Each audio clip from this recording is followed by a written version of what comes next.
ஜினி bro TV கேக்கு காங்கிரஸ் ஆதரவு கொடுத்திருக்காங்களே. ஆமா, ஆனா இது மதவாத கைகளோட மாஸ்டர் கேம். அப்படின்னா 12 எம்எல்ஏகளை கொடுத்து டிவிகேவை கண்ட்ரோல் பண்ண பாக்குது. ஆட்சியில பங்குன்னு சொன்னாலும் கொள்கை பிடிப்பு உள்ள விசிகேவும் கம்யூனிஸ்டும் யோசிக்கிறாங்க. போனாங்கன்னா தொண்டர்களின் நம்பிக்கைய இழப்பாங்க. இதோ வந்துட்டோம்னு காங்கிரஸ் போனதோட விளைவு. மும்மொழி திட்டம் ஃபுல் நம்பர் கொடுத்தா தான் ஆட்சின்னு கவர்னர் எல்லல். டிவிகே தலைவர் அவர்களுக்கு கொடுக்கப்பட்ட போலீஸ் கான்வாய் மெட்டல் டிடெக்டர் பறிப்பு. டிவிகே மதவாதத்தின் கையிலிருந்து தப்பிக்க போராடுது. ப்ரோ டிஎம்கேவும் ஏடிஎம்கேவும் சேர்ந்து ஆட்சி அமைக்கிறதா சொல்றாங்களே.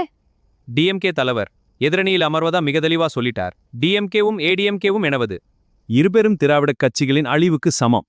ப்ரோ உற்பத்தியில தமிழ்நாடு இந்தியாவில் முதலிடம்னு ஆர்பிஐ பாராட்டிருக்காங்களே. ஆமா, உற்பத்தியில் முதலிடம். கேட்காமல் பல திட்டங்கள் கொடுத்ததால டிஎம்கே தலைவரை தோற்க வைத்த கொளத்தூர் மக்களுக்கு வாழ்த்துக்கள். ப்ரோ சிங்கர் கிரிஷ் சனாதனத்தை தொட்ட நீ கெட்டன்னு சொல்லிருக்காரு. எல்லாரும் ஒண்ணு, கிருஷ் நம்ம பிரதர்னு நாம நினைச்சா அவரு மனசுல எவ்வளோ வன்மம். டிவிகே தலைவரும் அனில் குஞ்சுகளும் கொஞ்சம் ஹிஸ்டரிய திருப்பி படிக்கணும். டிவிகே தலைவர் கரியரோட உச்சம் சிஎம் சீட் வரை வந்திருக்காருனா அது திராவிட கட்சிகள் போட்ட பாதை. ஓ சனாதனத்துல பிற்படுத்தப்பட்ட மக்கள் எட்டி பார்த்தாலே தீட்டு. அப்படியா?